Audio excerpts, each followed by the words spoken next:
لا حول ولا قوة إلا بالله العلي العظيم. أعوذ بالله من الشيطان اللعين الرجيم. بسم الله الرحمن الرحيم. الحمد لله رب العالمين، والحمد لله الذي نور قلوبنا بمحبة علوية، والحمد لله الذي جعلنا من المتمسكين بولاية المرتضوية، والحمد لله الذي فرض مودته على العربية والعجمية وعلى مبلغ رسالاته الإلهية سيدنا ومولانا أبي القاسم مصطفى محمد.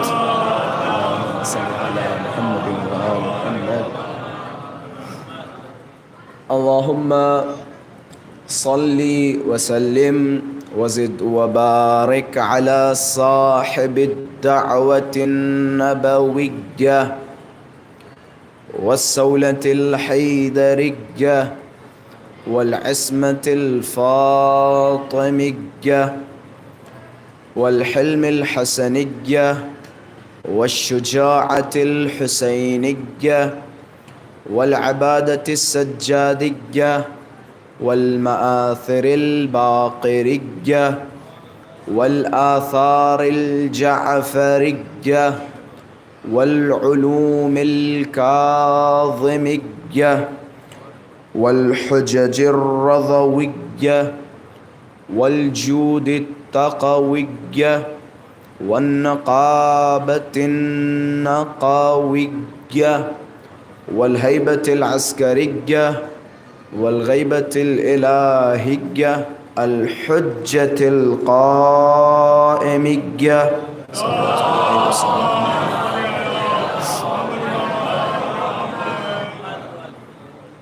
اللهم عجل لوليك الفرج والعافية والنصر واجعلنا من أعوانه وأنصاره. أما بعد، فقد قال الله تبارك وتعالى في محكم كتابه ومتقن خطابه. بسم الله الرحمن الرحيم. من المؤمنين رجال صدقوا ما عاهدوا الله عليه، فمنهم من قضى نحبه ومنهم من ينتظر وما بدلوا تبديلا. صدق الله العلي العظيم. صلوات الله.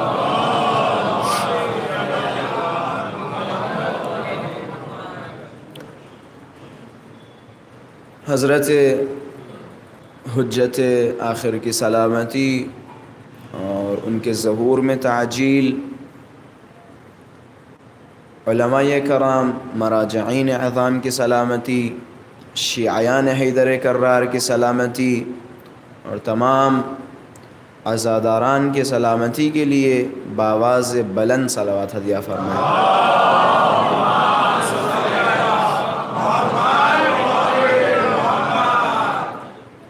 ہمارے سلسلے کی یہ تیسری گفتگو ہے، اور جیسا کہ ہم نے گزشتہ دونوں مجالس میں جہاں تک کوشش کی مقدمات عزا اور آداب عزا کے حوالے سے ایک مختصر گفتگو آپ حضرات کے سامنے پیش کی، کہ جس کا نتیجہ اور خلاصہ یہ ہے کہ جو کچھ ہم تک پہنچ رہا ہے یا جو کچھ ہم تک پہنچا بغیر کسی مقدمے اور بغیر قربانیاں ہم تک نہیں پہنچا۔ ہمارے بزرگان نے، ہمارے علماء، ہمارے فضلاء اور اصحاب آل محمد نے قربانیاں پیش کیں۔ اس راہ میں تب جا کے یہ راہ اتنی مضبوط ہوئی اور ہم اتنی بآسانی گھروں میں بیٹھ کے اور ممبروں پہ بیٹھ کے اور روڈوں پہ نکل کے، شاہراہوں میں نکل کے حسین حسین کر رہے ہیں۔ ہمارے بزرگوں کا بھی اس میں بہت بڑا ہاتھ ہے، ہمارے علماء کا بھی بہت بڑا ہاتھ ہے۔ اور میں ان جملوں کے بعد اکثر یہ جملے کہا کرتا ہوں، جس طرح سے وہ کچھ کر کے گئے جو ان کی یاد میں، اور ان کی یاد ہم منا رہے ہیں اور لوگوں کو بتا رہے ہیں کہ دیکھو بھیا وہ یہ کر کے گئے اس مشن اور اس مقصد کو پہنچانے میں، اسی طرح ہم سب پہ بھی واجب ہے کہ ہم بھی اس دور میں کچھ ایسا کریں جو آئندہ آنے والی نسلیں ہمیں یاد رکھیں، ہمیں یاد رکھیں۔ عزاداریوں کے مسئلے میں شاید میں نے آپ کے سامنے بیان کیا یا نہیں بیان کیا، لیکن اتنا ضرور کہوں گا کہ اگر آپ نے کچھ کیا امام حسین کے لیے، اہل بیت کے لیے، تو اہل بیت اتنے کریم ہیں اور اتنے بخشنے والے ہیں اور اتنا وسیع القلب ہیں کہ اگر آپ اہل بیت کے ذکر میں کسی طرح کی کوئی خدمت کریں گے، اہل بیت آپ کا نام و نشان مٹنے نہیں دیں گے۔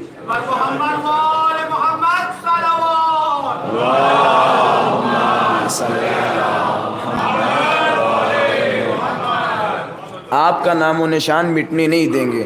اور اگر اس دور میں اور اس زمانے میں کچھ ایسا کریں گے جن سے عزاداریوں کو نقصان پہنچے یا راہ اہل بیت کو نقصان پہنچے، تو یاد رکھیں خدا آپ کی تاریخ اور آپ کی ہستی اسی دنیا میں جلا کے خاک کر دے گا، اسی دنیا میں جلا کے خاک کر دے گا۔ اور میں نے بہت بڑے بڑے چہرے دیکھے، بہت بڑے بڑے چہرے دیکھے جنہوں نے جب آل محمد سے دشمنی کا اعلان کر دیا، خدا نے اسی دنیا میں انہیں ذلیل و رسوا کیا۔ آخرت کی رسوائی تو ہے ہی، لیکن اسی دنیا میں خدا نے انہیں ذلیل و رسوا کیا۔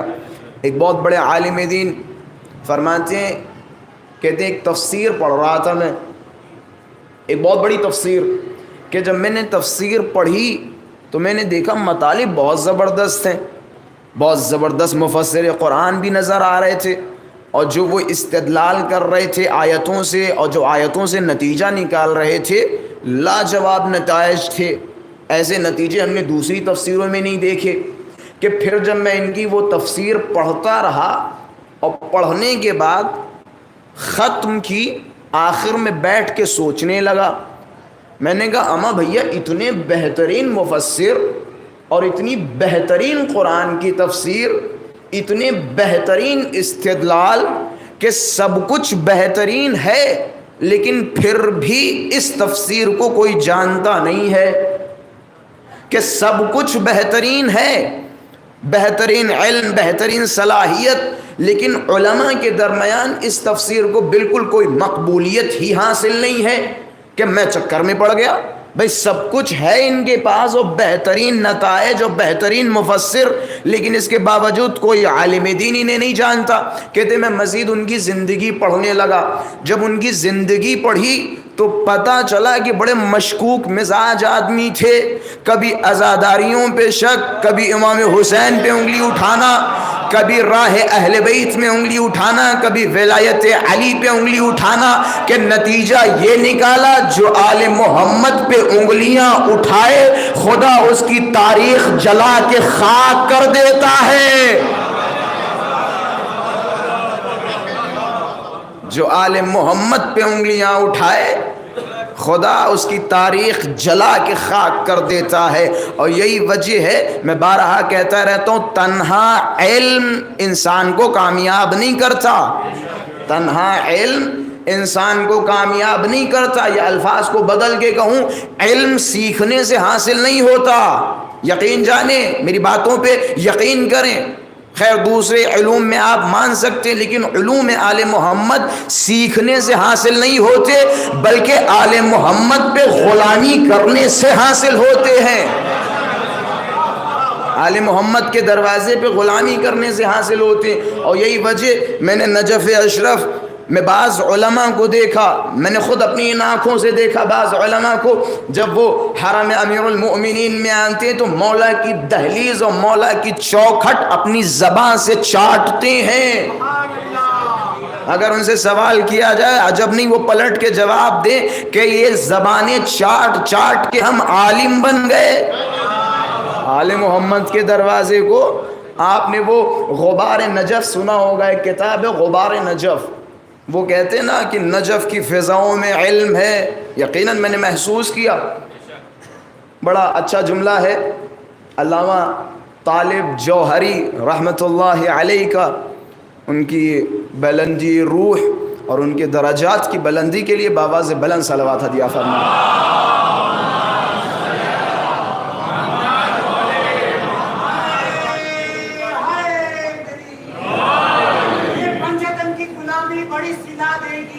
سبحان اللہ کی طرح چہرہ کھلا دے گی، یہ پنجتن کی غلامی بڑی سلا دے گی، گلاب کی طرح چہرہ کھلا دے گی، مت چھوڑنا کبھی دامن اہل بیت کا، یہ بندگی تمہیں مولا سے ملا دے گی۔ سبحان اللہ۔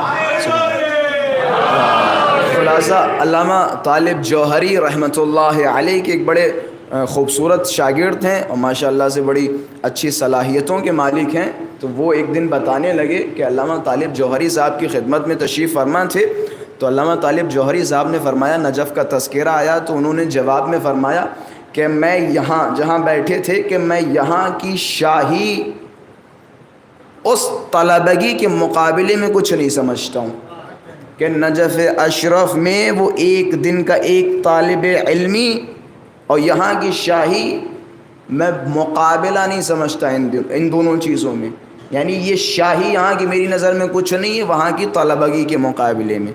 ایک طالب علم جب حصول علم کے لیے نجف اشرف پہنچتا ہے اور مولا کی بارگاہ میں جاتا ہے، اور وہ معنویت اور وہ روحانیت کہتے ہیں، اس روحانیت کے مقابلے میں یہاں کی شاہی میرے نزدیک کوئی اہمیت نہیں رکھتی، کوئی اہمیت نہیں رکھتی۔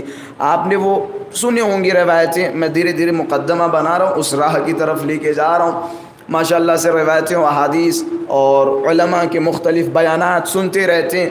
علماء فرماتے ہیں کہ نجف کی فضاؤں میں علم ہے، اور واقعاً ایسا ہے، نجف کی ہواؤں میں علم ہے، نجف کے غبار میں علم ہے، کہتے ہیں یہ جو نجف کی دھول اڑتی ہے اس دھول میں علم ہے، اور اس پہ دلیل میرے خیال سے یہ قصہ کافی ہوگا۔ کہتے ہیں ایک ایران سے ایک صاحب آئے ہوئے تھے نجف اشرف زیارت امیر کے لیے، کہ جیسے حرم امیر المؤمنین میں پہنچے، نجف اشرف میں غبار تو مشہور ہے، آندھیاں تو مشہور ہیں، جب آندھیاں چلتی تو اتنی دھول اڑتی ہے کہ بالکل کچھ آمنے سامنے کا دکھائی نہیں دیتا۔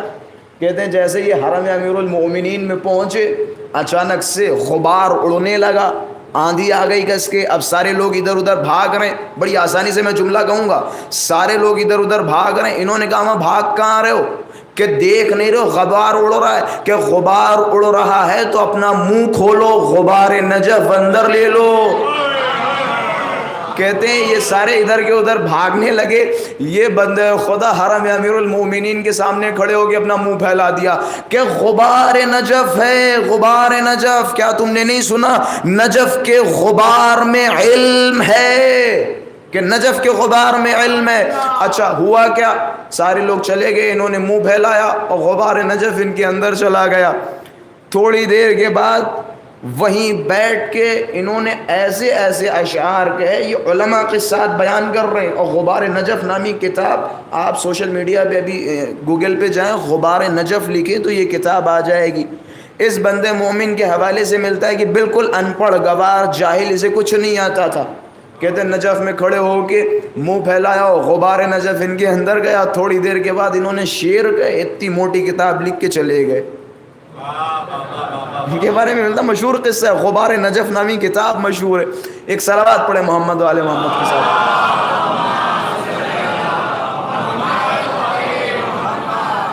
تو خلاصہ ان تمام باتوں کا نتیجہ ایک ہے. نتیجہ کیا ہے؟ علم حاصل کرنے سے نہیں ملتا، بالخصوص علوم دین. علوم دین حاصل کرنے سے نہیں بلکہ توفیقات سے ملتے ہیں، اور اہل بیت کے دروازے پہ غلامی کرنے سے ملتے ہیں. اہل بیت کے دروازے کی غلامی کرتے جاؤ، اہل بیت تمہیں علم سے نوازتے رہیں گے. اہل بیت کے دروازے کی غلامی کرو. یہ جو کچھ ہمارے پاس ہے، یہ جو کچھ ہم تک پہنچا، یہ اہل بیت کی غلامی کر کر کے لوگوں نے پہنچایا ہے. یقین جانیں اہل بیت کی غلامی کر کر کے، اور اہل بیت کی راہ میں قربانیاں دیں، اہل بیت کے مقصد کو زندہ کیا. میں نے کل کہا تھا کہ اس راہ میں ڈرپوک کی کوئی جگہ نہیں ہے. اس راہ میں گھبرا جانے والے کے لیے کوئی سواری نہیں ہے. اس راہ میں استقامت کی ضرورت ہے، شجاعت کی ضرورت ہے، طاقت کی ضرورت ہے، ہمت کی ضرورت ہے. اگر طاقت، ہمت، شجاعت، توانائی نہیں تو آپ کا کوئی کام نہیں ہے. یہاں تیر بھی لگیں گے، تلواریں بھی چلیں گی اور گلے بھی کٹیں گے. اگر دم ہے گلا کٹوانے کی تب اس راہ میں آئیں. اس راہ میں بعض اوقات گلے بھی کٹوانے پڑیں گے، تب جا کے وہ ایمان کامل ہوگا، تب جا کے وہ وعدہ مکمل ہوگا جو وعدہ تم نے اپنے خدا سے کیا. شکر کریں ان لوگوں کا جنہوں نے اپنے خدا سے کیے ہوئے وعدے کو نبھایا، اور ہم اور آپ اس وعدے کے منتظر ہیں. جناب حجر ابن عدی، کل میرے خیال سے یہیں بھی قصہ رکا تھا نا. یہ قصہ بیان کرنے جا رہا تو پتہ نہیں 45 منٹ تک کہاں سے کہاں باتیں ہوتی رہیں اور مجلس بھی ختم ہو گئی. جناب حجر ابن عدی یا عدی، ماشاءاللہ سے کل میں نے بیان کیا تھا، ہر آدمی ان کی شخصیت سے واقف ہے. رسول اللہ صلی اللہ علیہ وآلہ وسلم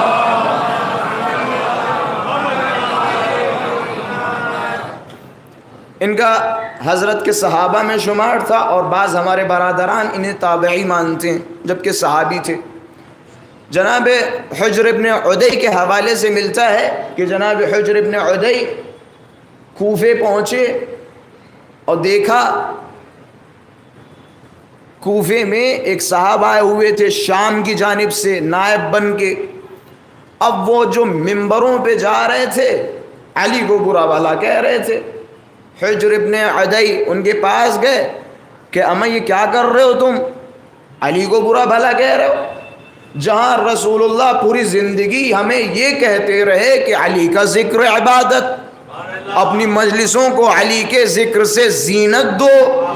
تم علی کو برا بھلا کہہ رہے ہو، تم علی کے خلاف پروپیگنڈے بنا رہے ہو. جناب حجر ابن عدی نے کہا خبردار، یہاں رہنا ہو تو علی کے فضائل بیان کرو ورنہ یہاں سے چلے جاؤ.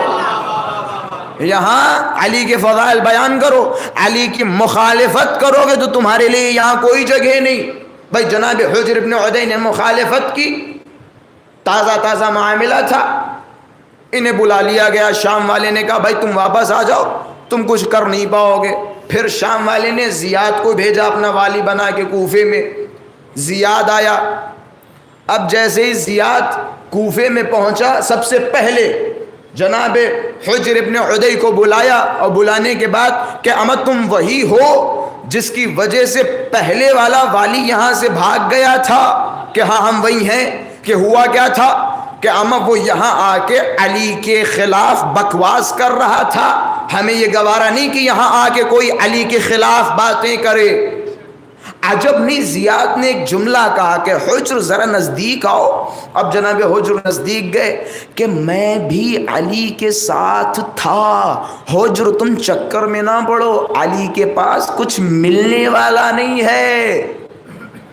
کہ میں بھی علی کے ساتھ تھا، علی کے پاس کچھ ملنے والا نہیں ہے. اب جملہ مجھے کہنے دیجئے، اما جو ان صاحب کو چاہیے یقیناً وہ علی کے پاس نہیں تھا.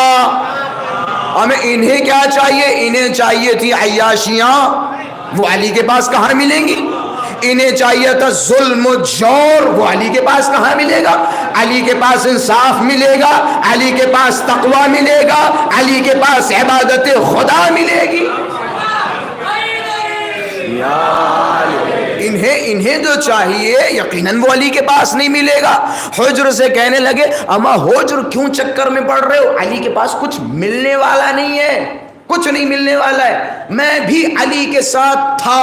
یہ جملہ جو ہے نا، میں بھی تھا، بہت سارے لوگ ایسے تھے جو علی کے ساتھ تھے لیکن اب نہیں ہے، بہت سارے تھے۔ یہ نجاشی کا نام سنا؟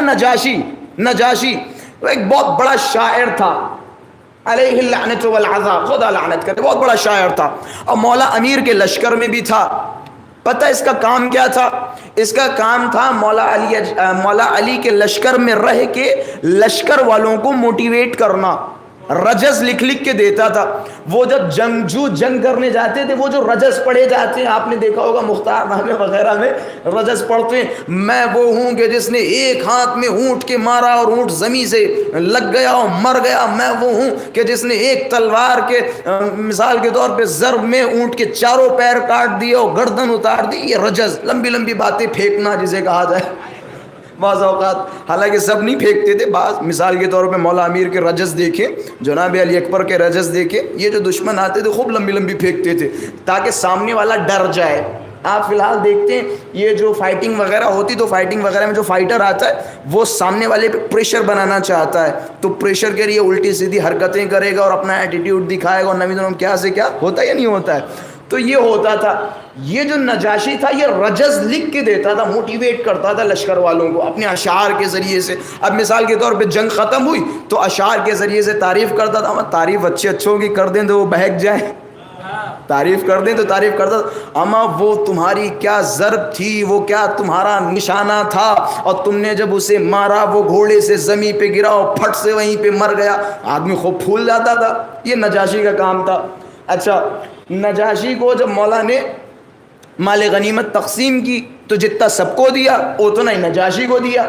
اب جب نجاشی کے پاس پہنچے، نجاشی نے کہا مولا بہت کم ہے، اتنے میں ہمارا کچھ ہوگا نہیں۔ اب سامنے کون ہے؟ اقوی الناس، بھائی سب سے بہترین قضاوتیں کرنے والا، دنیا کا سب سے بڑا عادل، بھائی سامنے عادل ہو اور پھر آپ ایسی باتیں کریں۔ پتہ ہے علی کی عدالت کیسی؟ علی کی عدالت عجیب و غریب ہے۔ اب کہ مولا ہمیں برداشت نہیں ہوگا۔ مولا نے کہا ٹھیک ہے چلے جاؤ، ہمیں تمہاری ضرورت نہیں ہے، تمہیں ہماری ضرورت ہوگی لیکن علی کو کسی کی ضرورت نہیں ہے۔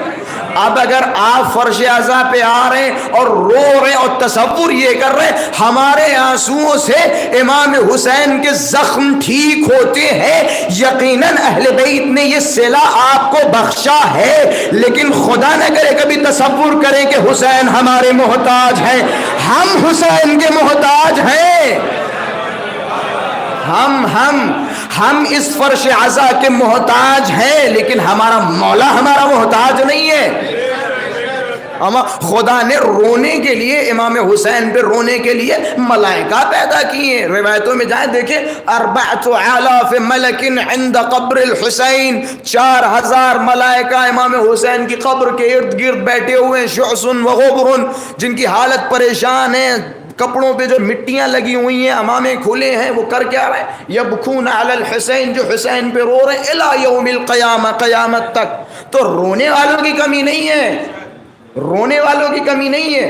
اچھا یہ جو کہا جاتا ہے، یہاں سے چلے، اب وہ بات نکل جاتی تو مکمل کیے بغیر اچھا نہیں لگتا ہے۔ اب جیسے ممکن ہے بعض بچے سوال کریں ایسا نہیں ہے تو پھر امام حسین نے مدد کیوں مانگی روز عاشورہ کہ حل من ناصر ینصرنا، ہے کوئی جو ہماری مدد کرے؟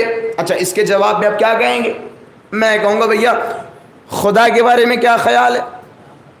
خدا قرآن مجید میں فرماتا ہے جو بھی اللہ کی مدد کرے گا اللہ اس کی مدد کرے گا، وَيُثَبِّتُ أَقْدَامَكُمْ، اور تمہارے قدموں کو ثابت رکھے گا۔ بھائی اب اس آیت کی تفسیر کیسے کریں؟ اس آیت کی تفسیر کیسے کریں؟ خدا کہہ رہا ہے جو بھی اللہ کی مدد کرے گا اللہ اس کی مدد کرے گا۔ تو معاذ اللہ توبہ توبہ توبہ، کیا اللہ ہماری مدد کا محتاج ہے؟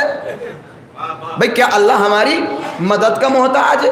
اچھا وہ تو ظاہر سی بات ہے، قاعدہ ایک ہے ہمارے پاس، مشین ایک ہے پرکھنے کی اور سمجھنے کی، دروازہ ایک ہے، جب ہم پھنس جاتے ہیں اس دروازے کے سوا کہیں جان ہی نہیں ہوتا ہے۔ اب آتے اس مسئلے کو مولا کی دہلیز پہ رکھیں۔ اب جب اس مسئلے کو مولا کی دہلیز پہ رکھا گیا تو مولا نے نہج البلاغہ میں فرمایا کہ مستنصرکم للذل، کہ خداوند متعال نے جو قرآن میں تم سے مدد مانگی ہے، ذلت کی بنا پہ مدد نہیں مانگی، عاجزی کی بنا پہ مدد نہیں مانگی۔ یہ نہ سوچو کہ خدا نے تم سے مدد مانگی گویا خدا عاجز ہے، خدا نہ کرے، ایسا کسی کا عقیدہ نہیں ہے کہ یہاں جو خدا نے تم سے مدد مانگی ہے گویا خدا اس کام کے ذریعے تمہیں کسی منزل پہ پہنچانا چاہ رہا ہے۔ بھائی جملوں کی بات والے جملوں کی قدر کیجئے گا کہ یہاں خدا نے جو تم سے مدد مانگی ہے یہ گویا خدا تمہیں کسی منزل تک پہنچانا چاہ رہا ہے۔ اب الفاظ بدل کے میں یہ کہہ سکتا ہوں یہاں محتاج مدد کرنے والا ہے، مدد مانگنے والا نہیں، مدد مانگنے والا نہیں۔ مولا نے کیا فرمایا؟ یہاں خدا نے اگر تم سے مدد مانگی ہے تو خدا تمہیں کسی مقام پہ پہنچانا چاہ رہا ہے۔ اب جملے خوب سمجھ میں آ گئے۔ اب یہ جو امام حسین بار بار فرما رہے ہیں ہے کوئی جو میری مدد کرے، ہے کوئی جو میری مدد کرے۔ اب جنہوں نے لبیک کہا اور کربلا یہ محلہ کی زمین پہ آ گئے گویا نتیجہ یہ نکلا امام حسین انہیں کسی منزل پہ پہنچانا چاہ رہے ہیں۔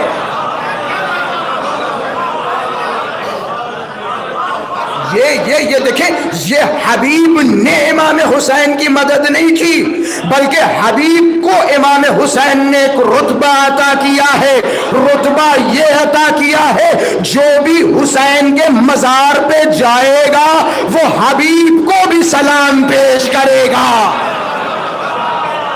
یہ ہے امام حسین نے گویا تم سے مدد مانگ کے تمہیں بلند کیا ہے، تمہارے درجے کو بلند کیا ہے۔ یہاں محتاج نہیں ہے امام حسین۔ یہ جو کہا جاتا ہے مجلسوں میں آؤ امام حسین تمہارے منتظر ہیں، اما امام حسین تم سے عشق کرتے ہیں، تمہیں بلند کرنا چاہ رہے ہیں، تمہیں بڑھانا چاہ رہے ہیں۔ بھائی اللہ امام حسین ہماری ان عبادتوں کے محتاج نہیں ہیں، ہمارے آنے کے محتاج نہیں ہیں۔ ملائکہ بہت کربلا آتے ہیں، یہ کروڑوں کی تعداد جو گن رہے نا ان سے زیادہ ملائکہ کربلا میں آتے ہیں، کربلا کا طواف کرتے ہیں، تو کربلا کا طواف کرتے ہیں۔ تو خلاصہ بحث کہاں تھی؟ نجاشی نے لشکر چھوڑا مولا علی کا کہ اب ہم سے گوارا نہیں ہوگا، اب ہم سے برداشت نہیں ہوگا کہ ہم جا رہے ہیں، کہ جاؤ، کہ ہم تمہارے محتاج نہیں ہیں، دنیا ہماری محتاج ہے، ہم کسی کے محتاج نہیں ہیں خدا کے سوا، ہم کسی کے محتاج نہیں۔ اچھا نجاشی نے لشکر امیر المومنین چھوڑ کے گئے کہاں جائیں گے؟ میں نے کل کہا تھا نا عقل مند اور بے وقوف۔ عقل مند تھے جب تک علی کے ساتھ تھے، اب ہو گئے بے وقوف، اب کہاں جائیں گے؟ دیکھیں امیر شام کے پاس گئے، اس کے علاوہ کس کے پاس جائے گا علی کو چھوڑ کے؟ امیر شام کے پاس گئے، لیکن ایک بات کا ضرور انہوں نے اقرار کیا۔ جب امیر شام کے پاس پہنچے اور پہنچنے کے بعد امیر شام سے کہا کہ اے معاویہ سنو کہ میں علی کی عدالت کو چھوڑ کے تیرے ظلم کے پرچم کے نیچے آ رہا ہوں۔ یہ جملہ ہے کہ میں علی کی عدالت چھوڑ کے تیرے ظلم کے پرچم کے نیچے آ رہا ہوں۔ دیکھیں دشمنوں کو علی کی عدالت پہ ناز ہے، ناز، دشمنوں کو ناز ہے علی کی عدالت پہ۔ علی عادل ترین بشر اس روئے زمین پہ امیر المؤمنین علی ابن ابی طالب ہیں۔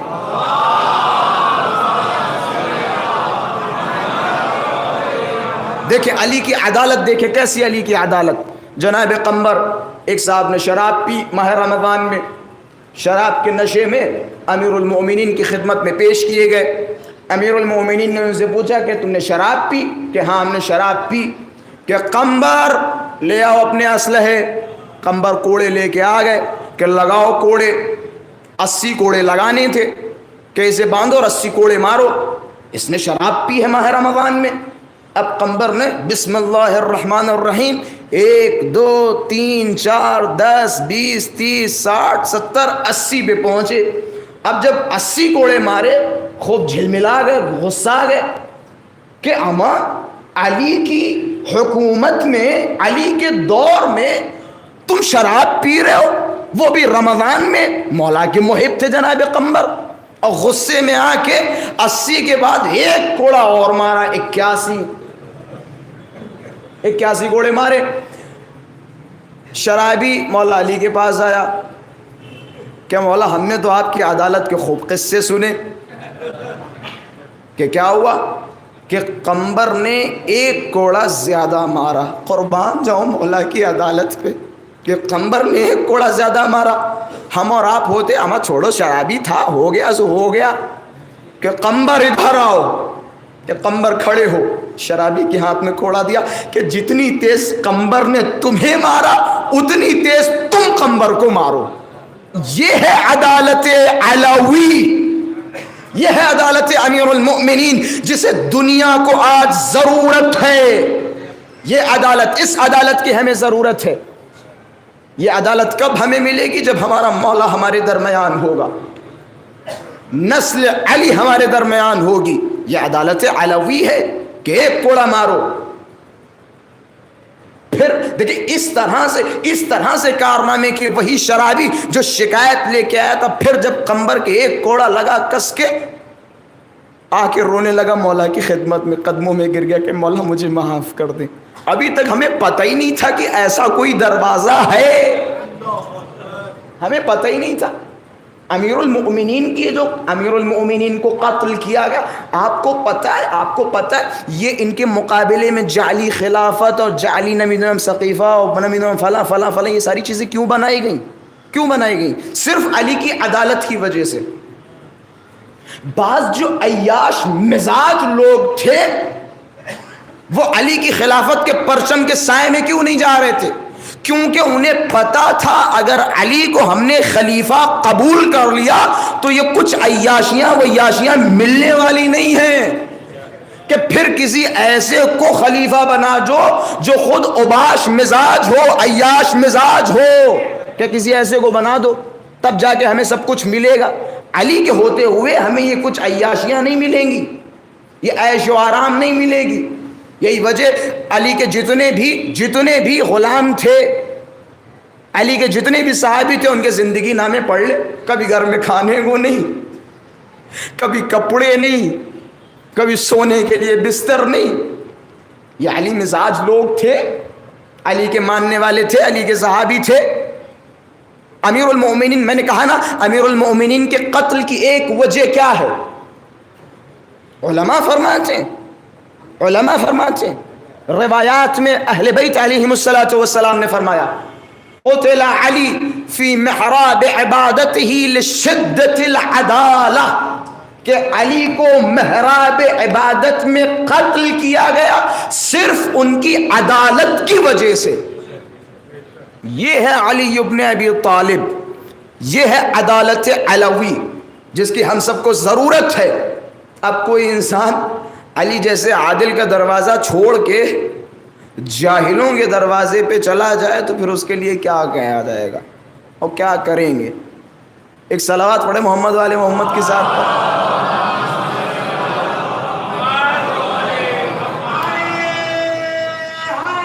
یا علی. اچھا آتے وہیں سے ہم کنٹینیو کرتے ہیں.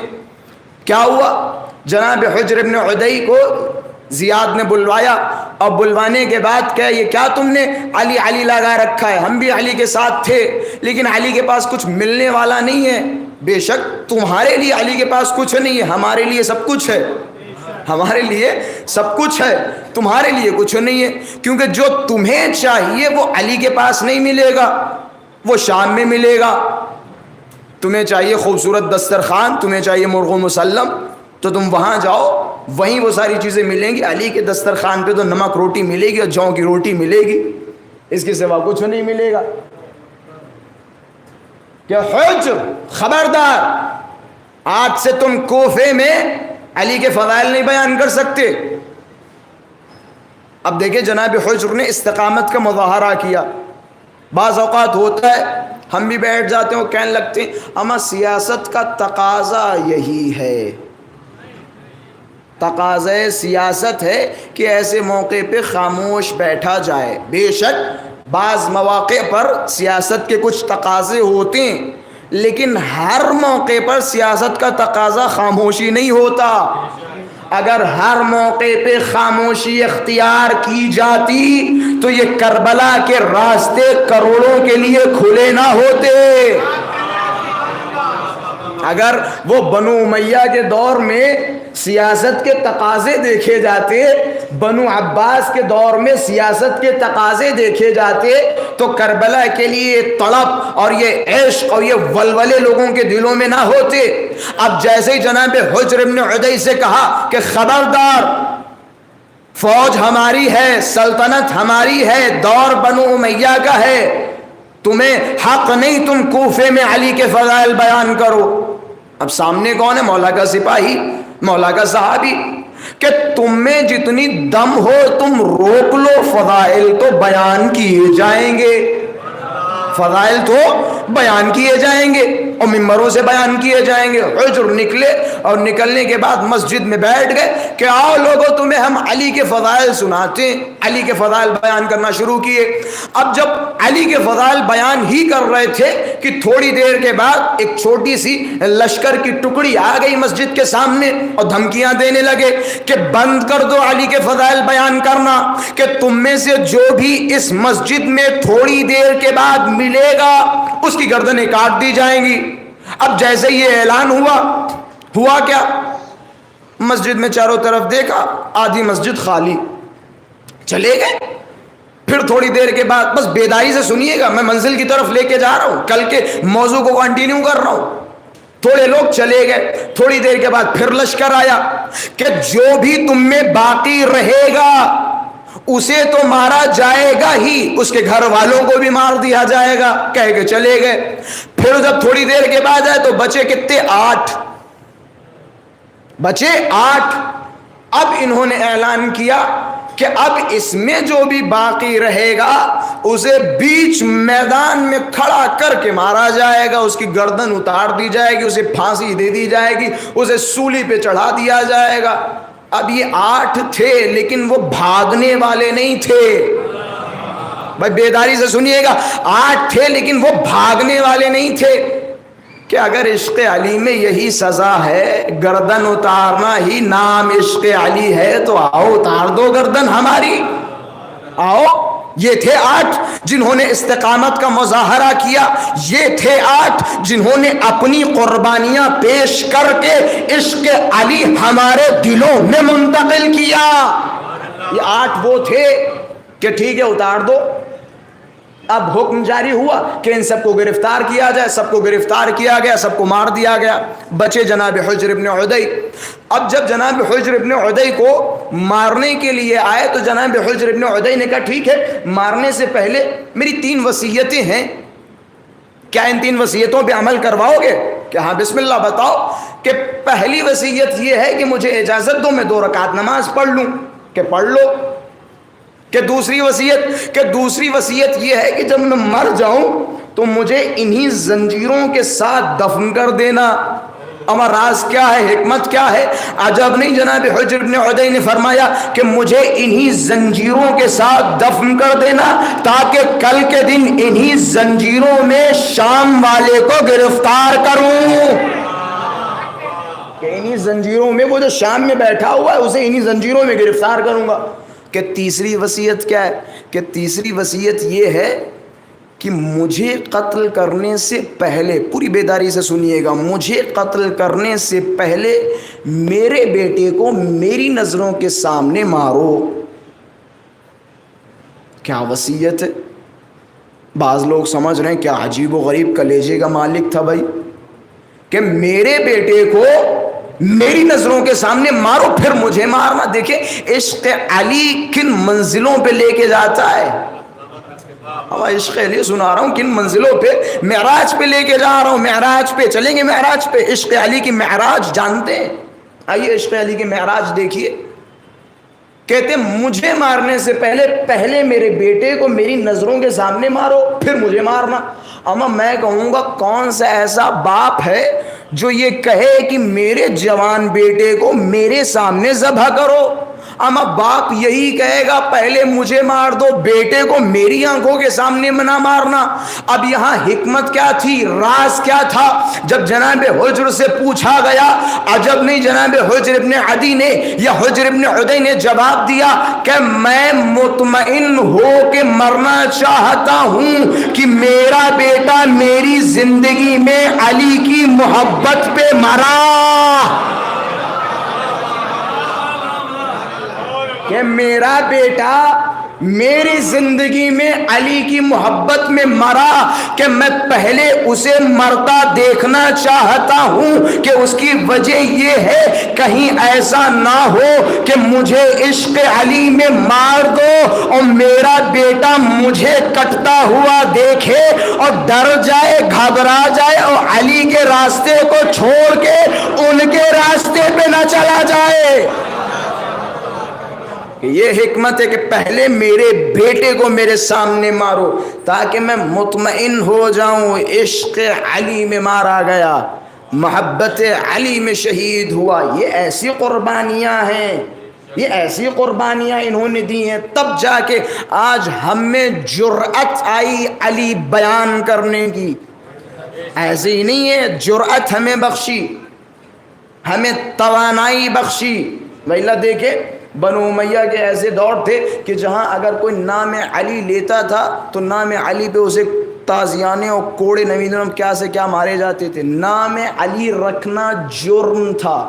اگر کسی بچے کا نام علی ہوتا تھا تو بعض روایتوں میں اسے مار دیا جاتا تھا، اسے قید خانوں میں ڈال دیا جاتا تھا. نام علی جرم تھا، جرم.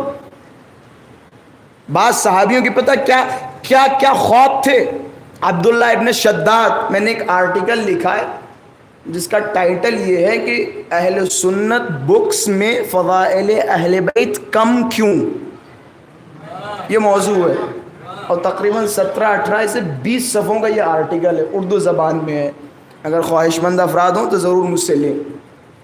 کیوں ان کی کتابوں میں آل محمد کے فضائل کم ہیں؟ بہت ساری علتیں بیان کی، تو اسی میں نے یہ قصہ بھی نوٹ کیا ہے. عبداللہ ابن شداد کہتے ہیں دیکھیں اتنے فضائل اہل بیت مٹائے جا چکے تھے کہ نتیجہ اور یہاں تک آ پہنچا. عبداللہ ابن شداد کی خواہش تھی کہ پروردگارہ مرنے سے پہلے میری زندگی میں ایک دن ایسا آئے جب میں صبح ممبر پہ بیٹھوں اور فضائل علی بیان کروں اور ظہر کے وقت مجھے ممبر سے کھینچ لیا جائے اور میری گردن میرے تن سے جدا کر دی جائے، کہ صرف اتنی سی مہلت دے دے علی کے فضائل بیان کرنے کی. یعنی اتنی پابندیاں تھیں. ہمارے ایک استاد ہیں شیخ حسن کاشانی نجف اشرف میں، تو ان سے ایک دن بات ہو رہی تھی. ماہ رمضان میں دروس ہم لوگ کر رہے تھے حرم میں، ایک کونے میں وہ جو چھوٹے چھوٹے سے در ہیں انہی میں کسی ایک در میں ہم لوگ بیٹھے تھے. تو ایسی بات چل گئی تو کہ تمہاری نظروں میں سب سے بڑی مولا کی فضیلت کیا ہے؟ کسی نے کہا رد الشمس، سورج کا پلٹانا اور یہ کرنا وہ کرنا. سب نے ایک ایک فضیلت بیان کی. ہمارے استاد نے فرمایا کہ میری نظر میں علی کی سب سے بڑی فضیلت یہ ہے کہ کون سی؟ کہ علی کی سب سے بڑی فضیلت یہ ہے کہ اتنی مخالفتوں کے باوجود اور اتنے پروپیگنڈوں کے باوجود علی کے فضائل پہنچے کیسے؟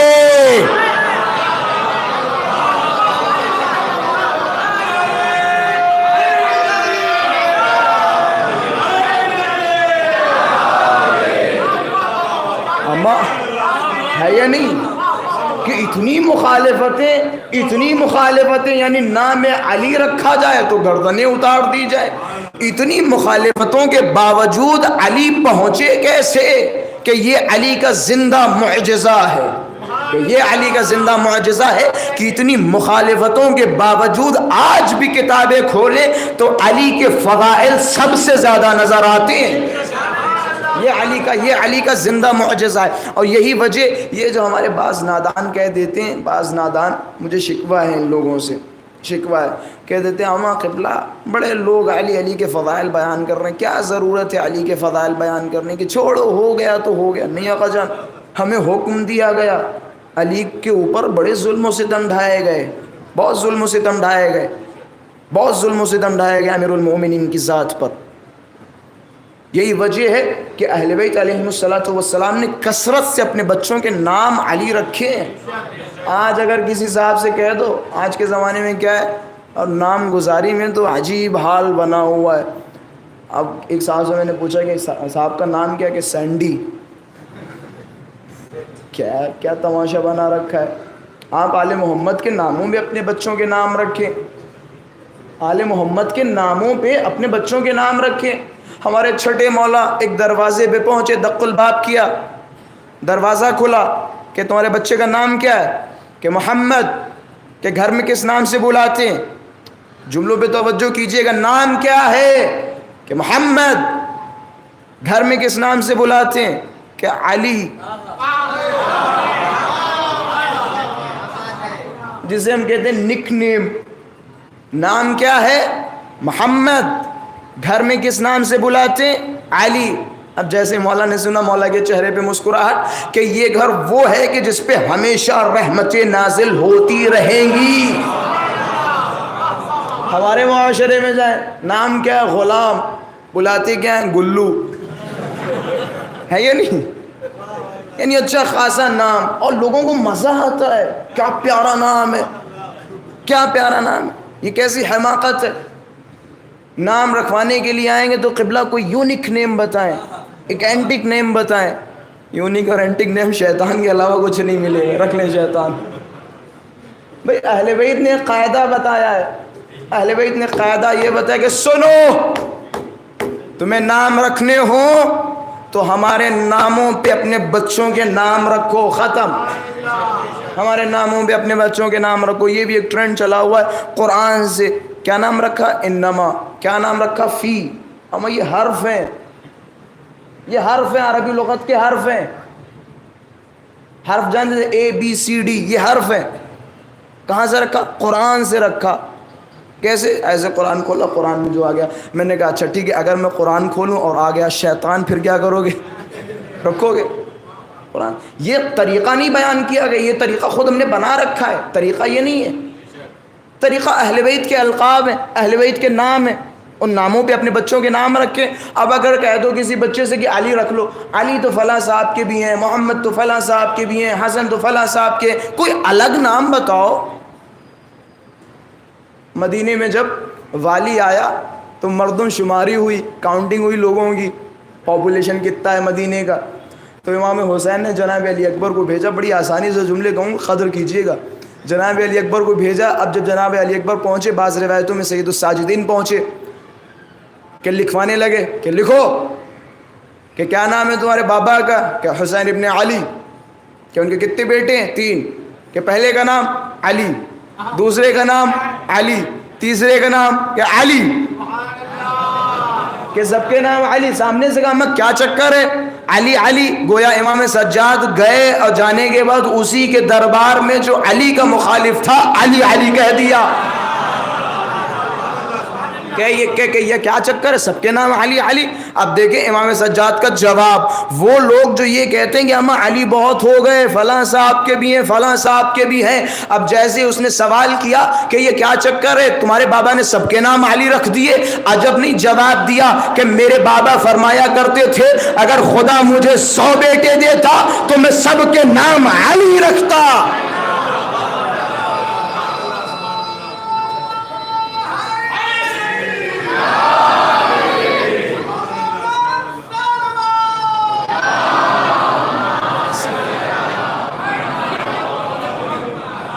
کہ اگر خدا مجھے 100 بیٹے دیتا تو سب کے نام علی رکھتا. آپ کو پتہ ہے، بس یہیں سے بات کو میں ختم کر رہا ہوں.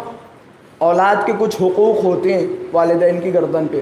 جس طرح سے والدین کے کچھ حقوق اولاد کے گردن پہ ہوتے ہیں. والدین کے کیسے حقوق؟ بچہ والدین کے سامنے اف تک نہ کرے، والدین کا احترام کرے، والدین کی نہایت عزت کرے. ادب کرے، والدین کا خیال رکھے، بڑھاپے میں سہارا بنے. یہ سارے آداب ہیں، یہ سارے حق ہیں جو اولاد کے بچوں کی گردنوں پہ واجب ہیں، اور بچوں کے لیے ضروری ہے کہ اپنے والدین کا نہایت احترام کریں. لیکن جس طرح سے کچھ آپ کے حقوق ان بچوں پہ واجب ہیں، اسی طرح ان بچوں کے حقوق آپ کی گردنوں پہ بھی ہیں. یاد رکھیے گا. اور ایک نئی بات بتاؤں، شاید بعض ہمارے جوانوں کے لیے نئی بات ہو، انشاءاللہ بزرگان کے لیے نئی بات نہیں ہوگی.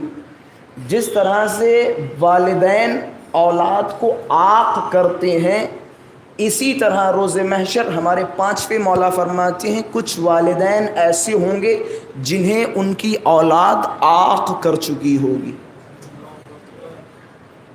شاید یہ بعض لوگوں کے لیے نئی بات ہو، جن کی اولاد انہیں عاق کر چکی ہوگی. والدین اولاد کو کیسے عاق کرتے ہیں؟ مثال کے طور پہ کہتے ہیں ہم نے تمہیں عاق کر دیا، ہم نے تمہیں جائیداد سے خارج کر دیا، تم ہم سے بات مت کرنا، تم ہماری دہلیز پہ مت آ جانا، مر جاؤں تو میرے جنازے کو ہاتھ مت دینا، کفن نہ دینا. یہ والدین کے عاق کرنے کا طریقہ ہوتا ہے. کہتے ہیں اولاد والدین کو کیسے عاق کرتی ہے. حق نہیں ہے اولاد کو کسی صورت میں والدین کی طرف انگلی اٹھانے کا، حق نہیں ہے کسی صورت میں والدین کی بے احترامی کرنے کا، چاہے والدین شرابی ہو، جواری ہو، کیسا بھی ہو، کافر ہو، مشرک ہو.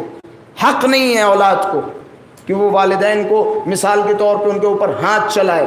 اور یاد رکھیں جو بچے اپنے والدین کی بے احترامی کریں گے وہ نہ دنیا میں سرخرو ہوں گے اور نہ آخرت میں سرخرو ہوں گے، کہیں سرخرو نہیں ہوں گے. لیکن پھر یہ باپ کیسے عاق ہو جائیں گے اولاد کے ذریعے؟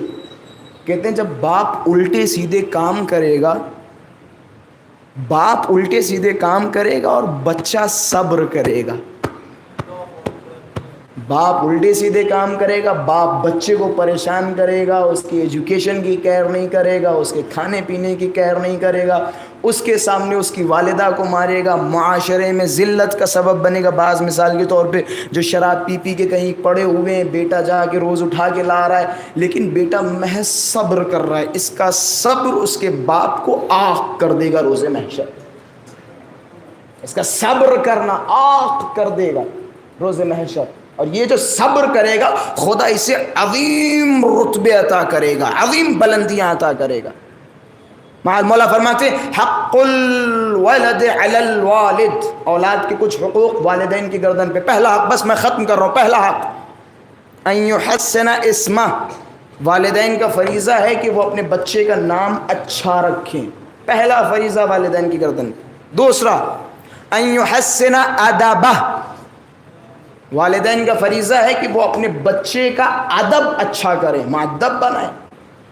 ان کی عادت موبائلوں میں نہ ڈلوائیں، ان کی عادت نماز و فرش اعضاء کی ڈلوائیں، ان کی عادت دعاؤں اور تسبیحوں کی ڈلوائیں، ان کی عادت گانے اور فلمیں دیکھنے کی نہ ڈلوائیں. بچپن سے ان کی عادت دعاؤں کی ڈلوائیں، قرآن کی ڈلوائیں.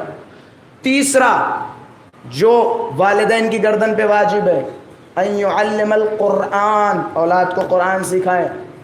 اگر 20 سال کا بچہ آپ کو نظر آ رہا ہے قرآن نہیں آ رہی ہے، والدین کا قصور ہے، والدین کا قصور ہے کہ پڑھتا ہی نہیں بچہ، دینداری کا شوق نہیں، ہم کچھ نہیں کر سکتے. اچھا اسکول تو خوب اس نے کیے، کالجز آخر تک پہنچائیں، ٹیوشن بھی آپ نے لگوائی کہ وقت نے ٹیوشن میں بچے کو ڈراپ کرنے کے لیے اور پک کرنے کے لیے وقت ہے. ایک مولوی 1000 روپے 1500 روپے کرنے کے لیے آپ کی ہمت ٹوٹ رہی ہے، اس میں موت آ جاتی ہے. بعض لوگوں کو ٹیوشن کے لیے 5-5 10 ہزار روپے خرچ کرتے منتھلی، لیکن ایک مولوی کے اوپر کبھی وقت آتا ہے. میں خود حالانکہ نہیں، ماشاء اللہ سے بہت سارے لوکل طالب علم مثال کے طور پہ 1000-1500 روپے میں بڑے زیادہ لے لیے، بڑا یہ ہو گیا. ایک صاحب یہاں سے مذاقیہ بات ہے، سیریس نہ لیجیے گا.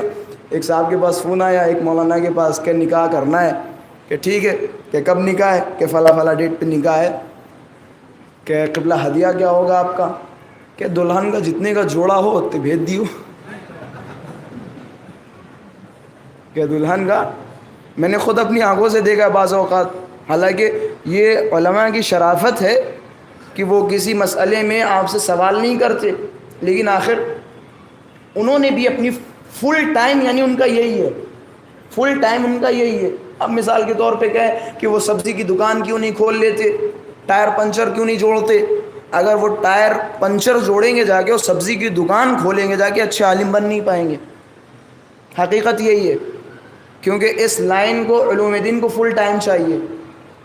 جن کا شیڈیول, علماء کا شیڈیول اگر آپ دیکھ لیں گے, کبھی نجف میں آئیے پھر دیکھیے, پھر آپ کی عقلیں حیران ہو جائیں گی. یہ تو ڈاکٹر اور نویں دنم I S P C S کے صرف مشہور ہیں, یہ بڑی محنت پڑتی ہو, یہ ہوتا ہے وہ ہوتا ہے. ہم نے اپنے مدرسوں میں نجف اشرف میں 18 اور 17 اور 20 گھنٹے پڑھنے والے بچے دیکھے ہیں, اور 1 2 4 نہیں, کئی بچے 20 گھنٹے اسٹڈی کرنے والے کنٹینیو. تو خلاصہ دینی معاملات میں جان نکل جاتی ہے, دنیاوی معاملات تو خوب کرتے ہیں. خلاصہ یہ 3 چیزیں, اپنے بچوں کے نام اچھے رکھیں, اپنے بچوں کا ادب درست کریں, اور اپنے بچوں کو قرآن کی تعلیم دیں. یہ اہل بیت علیہم الصلوۃ والسلام نے آپ کو حکم دیا ہے, اور والدین کی گردنوں پہ واجب ہے. نام اچھا رکھیں, نام علی کو زندہ کریں. یہ ہمارا سب سے بڑا فریضہ ہے.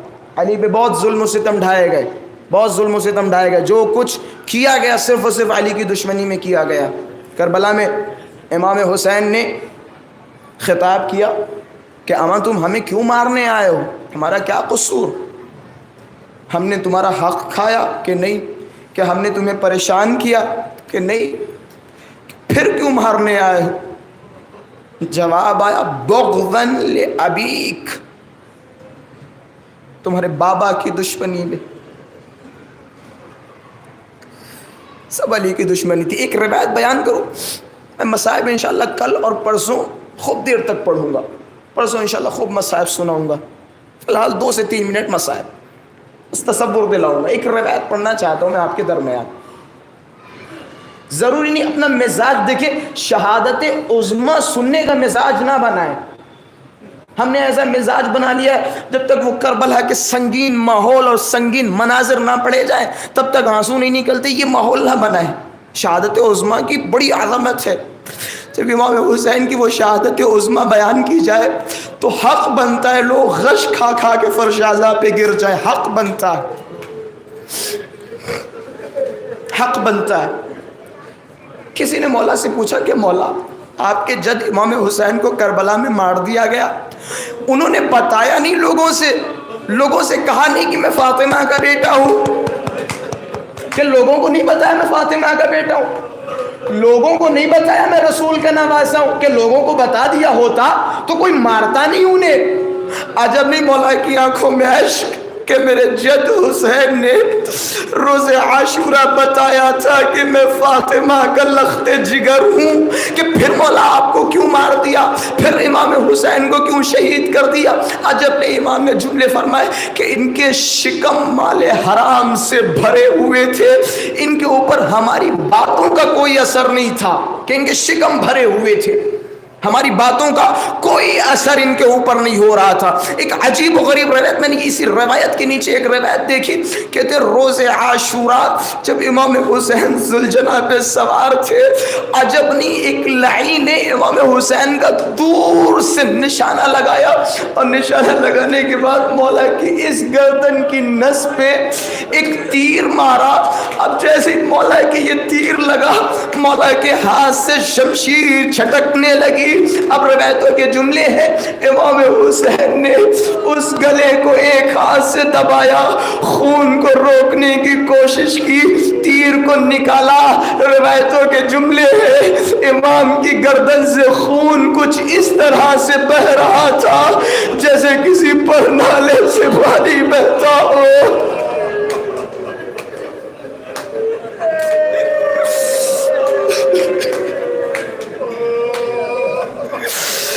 امام حسین نے اس خون کو روکنے کی کوشش کی, گھوڑے سے زمین پہ آئے, جب وہ خون نہ رکا امام نے خون کو چلو میں لیا, اپنے چہرے پہ ملا. ارے نانا رسول آپ گواہ رہنا, ارے آپ کے نواسے کو کربلا کی جلدی ریت پہ مار دیا گیا. میں اپنے نانا سے اسی حال میں ملاقات کروں گا, اپنے نانا سے بتاؤں گا مجھے اس امت نے مارا ہے. لا لعنة الله على القوم الظالمين إنا لله وإنا إليه راجعون رضا بقضائه وتسلیما لأمره۔ پروردگارہ ہماری ان مختصر عبادتوں کو قبول فرما۔ پروردگارہ ہمیں جو بھی پریشان حال ہوں ان کی پریشانی کو دور فرما۔ پروردگارہ امام زمانہ کے ظہور میں تعجیل فرما۔ آپ حضرات سے گزارش ہے کہ ایک دوسرے کے لیے اور مریضوں کی شفا یابی کے لیے دعا فرمائیں، اور خداوند متعال کی بارگاہ میں خود ہم سب دعا گو ہیں کہ جتنے بھی مریض شیعان حیدر کرار اور اس دنیا میں جو